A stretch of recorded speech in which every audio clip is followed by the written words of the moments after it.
protiv čitanja. Odnosno, prva stvar je, za mene predavanje nije suviše zanimljiva. Ako podrazumijeva jedno čitanje jednog teksta unapred napisanog, mene zanima isključivo ono što na zadatu temu dolazi u toku kontakta, u razgovoru, a naravno ja se pripremam i ne dolazim nepripremljen. Govoriti ovako bez nekakvog podsjetnika ili teksta fiksiranog unapred nije ništa lakše i manje odgovorno. Ali to daje mogućnost onome što ja kažem da treba izbjeći, bar ja tako radim i tako i opstajem u ovom svijetu, neku akademsku ukočenost koja, nažalost, za mene ne bi bila naročito korisna. Ja pravim ono što ja nazivam happeningom, nisam htio da komplikujem ovdje stvari, ja sam prihvatio reći predavanje, mada ja sam radio tokom 15 godina pravio te takozvane klavirinte, gdje sam nastupao s jednim klavirom i sa svojim instrumentima, a to je uvijek bila priča o poeziji, naravno, sve klavirint. Poslije sam to završio jednom zbirkom stihova koja se zove Klavirint, objavljena u Radu. Poslije sam prešao na tu reč koju sam, ja mislim, iskovao, koja se zove happening, znači ne happening, to je napravljeno protiv happeninga, koji je destruktivan, nego happening koji je u stvari uveseljavanje ili usrećivanje, možda bolje rečeno, odnosno ja smatram da mi koji se bavimo nekim stvarima koji drugi ne stižu da se bave, da mi treba da usrećivamo, da onima koji to prenosimo čak i kad su stvari vrlo teške, ozbiljne, kao što je tema Dantea i Miljkovića, da to bude ipak neka vrsta usrećivanja i da oni koji slušaju možda po prvi puta dožive neku vrstu zadovoljstva i dobrog sjećanja. Pa tako će biti malo i večeras. U kraćoj formi, pošto kažem, ja sam prilično govorljiv, obično kad govorimo o Danteu, pa mislim o Miljkoviću, 2,5 sata su otprilike minimum, ali ja sam se stvarno pripremio da vas ne ugrozim vaše vreme, jedno sat vremena, ako kasnije bude razgovora, to je uvijek dobro, ja bih volio da ovo bude više časkanje i ja ću u toku ove večeri ponekad se možda i obratiti nekim od vas ako neki podatak o Miljkoviću ne bude mogao da dam.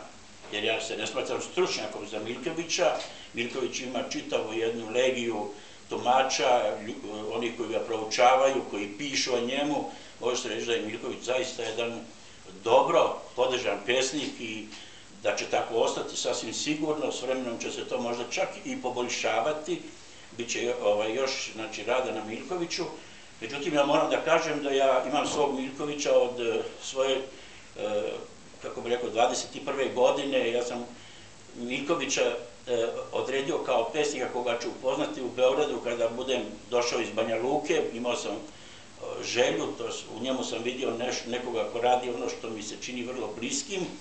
Kad sam ja došao u Beograd, on je, nažalost, 3 dana pred moj rođendan izvršio ono što je izvršio, kao što znate. Znači, u mojoj nekoj priči o kojoj se ovdje govorilo, ukratko, šta sam napravio u životu, Miljković igra itekako značajnu ulogu, konstantnu.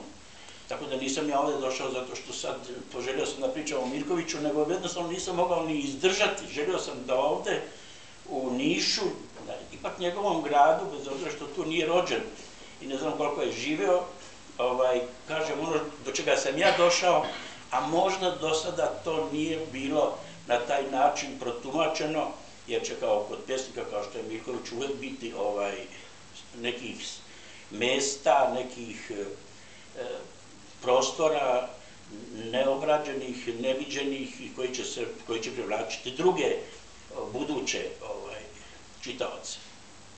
Moja tema je znači Dante i sad postavljam jedno pitanje vama, je li neko do sad pisao o Danteu i o Miljkoviću?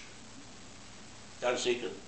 Jer ja možda pričat ću o nečemu možda što je već obrađeno, ali sam pretpostavljao da nije, jer bih znao koliko pratim, tako da možda ćete već još čuti ono što možda zaista niste čuli i tu već počinje neko usrećivanje. Otkriti nešto potpuno novo kod pjesnika koji je jako poznat, koga mnogo čitate i koga stalno čitamo. To je upravo cilj ovoga mog nastupa ovde. Evo, vi ste rekli da se bavim muzikologijom, zaista se bavim muzikologijom, možda više sad nego bilo čim, već posljednjih 10 godina. Moj prevodilački rad je naravno osnova svega što ja radim i pišem, ali muzikologijom se bavim već dosta dugo i recimo Miljković postoji u mojoj muzikologiji na neki moj način. Na 2-3 načina sam ga uveo. Ta muzikologija moja, ta recimo lirska istorija muzike koja ide od Pitagore do Baha, to su 4 toma, 3600 strana, Miljković zauzima 2 mjesta. Pojavljuje se na 2 načina i to možda da ilustruje kako ja Miljkovića doživljavam, kako je on na neki način prisutan, zaista neprekidno. Ja praktično znam sve njegove stihove, znao sam napamet sve, sad malo zaboravljam, treba i zaboravljati stihove, ali recimo kad sam u jednoj od knjiga te lirske istorije muzike govorio o jednoj muzičkoj formi italijanskoj, to je ona u srednjem veku, jedna od prvih tih muzičkih formi pre kancone, pre madrigala, koje su već klasične forme, to je lauda. Lauda je jedna forma pre ovog polifonijskog tretiranja muzike, jedna narodno-umjetnička forma, u prvom redu narodna, izuzetno upečatljiva. I naravno kad sam to radio, ja živim u Parizu, jer muzikologiju ne bih mogao raditi ovde. Za muzikologiju su potrebni zaista, morate biti u toku mnogo čega.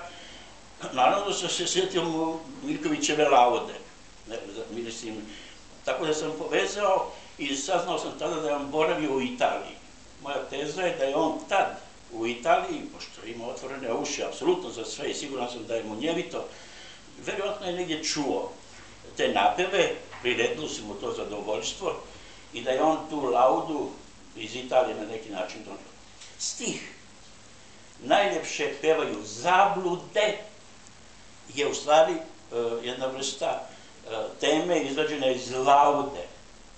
Hoće kažem, moj zaključak je da je Miljkovićev stih najljepše pevaju zablude, odgovor na reč laude. On je tražio te sve ukrštene odjeke i rime i naravno da se to meni veoma dopalo kod Miljkovića, to je ono što u muzici zovu soggetto cavato, izvađena tema iz nečeg drugog. Znači on je zabludu, našu reč, našao u laudi. I onda dolazi onaj stih, o vali, rimuje se more, ovo rimuje se, pokazuje da se lauda i zabluda rimuju. Tako da je po meni taj dvostih, recimo, vrlo značajan za jednu, ne tako veliku, ali ipak ugrađenu vrlo logično u taj moje traganje o italijanskoj laudi. Drugi puta, gdje sam upotrebio Miljkovića u istoriji muzike, govorim i drugih načina,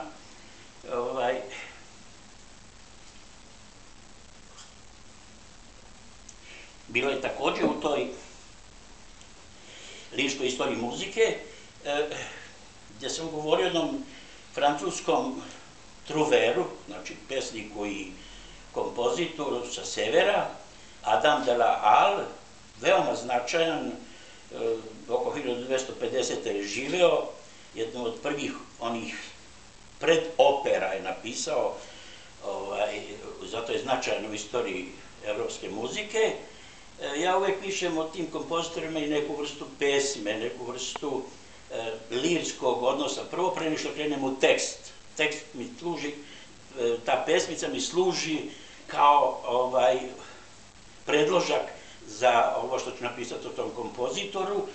I znači, kad sam pisao pesmu o Adamu de la Hallu, koji je bio prinuđen da se pobegne iz svog rodnog grada i tako, mnogi su bežali i bili u izgnanstvima, otišao je čak do Sicilije iz Francuske, to je zanimljivo. Ta pesma se o Adamu de la Hallu, koji inače ima pod nadimak Grbavi. Završava se jednom slikom, sad vam čitam čitavu pjesmu, Kasni ždral. To sam svesno uzeo iz ždral, iz Miljkovićevih tragičnih soneta. Međutim, ždral se, kao što vi znate, pojavljuje više puta u Miljkovićevim stihovima. To je jedan simbol koji leti, kako bih rekao, i on je mene zainteresovao upravo u tom mom nekom, kad je sve došlo logično, da sam došao i do Dragiše Stanojevića i do Dantea, to sliku Danteovu gdje se pojavljuju ždralovi. U jednom stihu Danteovom, u 5. pjevanju, znači Pakla, Dante opisuje, to je jedno fantastično pjevanje o kojem ću ja govoriti, koje je Miljković fantastično ovde, kako rekao, varirao. Govori o tim ždralovima koji tužno pevaju i putuju negdje u daljinu, gru na italijanskom, ali i tu je počelo kod mene nekakva, kako bih rekao, eto ti ždralovi kod Dantea, ždralovi ne znam odakle bi mogli doći, nego nekako literarno, i on kaže ždrale, na jednom mjestu se obraća ždrale, jel tako, znači komunicira s njim, zaista je ždral ušao u tu čitavu njegovu, kako bih rekao, imaginaciju i onda sam pogledao kako je to Dante napisao i u to vrijeme sam otkrio i Dragišu Stanojevića, odnosno prevod Dragiše Stanojevića, zanemareni prevod potpuno, i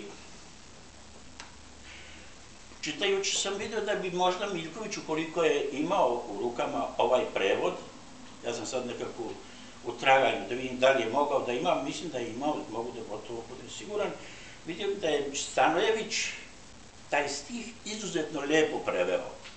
On je veoma napadan, on je omrznut i njega, ja ovdje zaista govorim iskreno i dok god bude mogao, reći ću da je ovaj jedan ukleta knjiga srpskog prevodilaštva koji odbacuju bezrazložno, umjesto da vide šta u njoj je dobro, šta nije dobro, da se kritički odnose, a ne da je zabranjuju, kao što je zabranjeno na italijanistici, i ja sam u polemici sa njima. Znači, naš Dragiša Stanojević, koji je umro 1918. godine, još ću ja malo govoriti o njemu, knjiga je izišla 10 posthumno. Ta ukletost se pokazuje da je zaista opravdan 10 godina posle, znači nije našao izdavača Dragiša Stanojević, i na sreću da je izišla knjiga bez komentara ikakvih, razumljivo je, mada je Dragiša bio majstor za komentare, bio vrlo dragocen, izuzetno obrazovan čovjek.